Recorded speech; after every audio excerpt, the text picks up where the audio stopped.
Yeah, well, so that would be actually my next question, because that seems to be the big issue for people is staffing. You said you have a good staff. What are some things you guys do to keep it, or attract talent, or even some people are struggle just to get bodies in the door?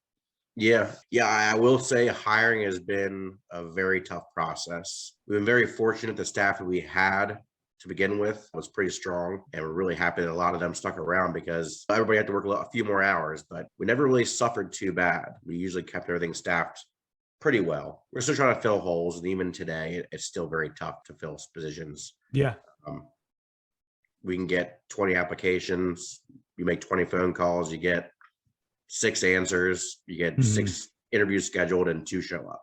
Yeah. And that's just been the running thing. I would say maybe 5% of applicants will actually show up for an interview Wow. after you It's make that low. contact and everything else. Hmm. And those are the ones you make contact with. That's not one of the ones you Yeah. know select. But for us, it's just always been we've always had a really good atmosphere for our employees. I think if you look at everybody that's in the building, most of them have been there for quite a long time. Our adults have been there. The people who are older have been around the business for quite a while. And our younger staff typically starts out 15, 16 years old as like a party attendant, maybe.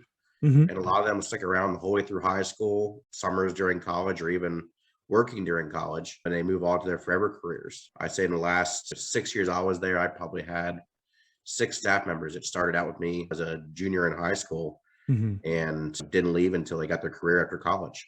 Wow. And it's nice that way. Everybody gets along. There's nobody that doesn't get along with everybody else. And that's a big part. It's a good atmosphere. That's what I think does the best for us. Yeah, that's pretty impressive. What would you say contributes to that retention rate that you have? Because that's not, super common in the service industry in that type of Um, environment. To be honest, I'm not really sure. I try to get a swelled head. I told him a nice manager to work for and one of those favorites I've ever worked for. But I guess you mean to be flexible for the most, without being too flexible. But I think we do a pretty good job accommodating everybody's needs, working around school schedules and sports schedules and that kind of thing. And that's been a big part of it. And communicating and being, I'm a manager. It's usually in the trenches. I'm not like I don't want to pick on restaurants, but you'll go to say Buffalo Wild Wings a lot, and you see the Hmm. manager. He walks around and checks on tables. Right. You ever see that guy with his hands dirty? And a lot of my time is working in the center. Typically, if I'm there, I'm in the trenches with everybody else. Nothing's below me from running the register to clean up a spill or a mess somewhere.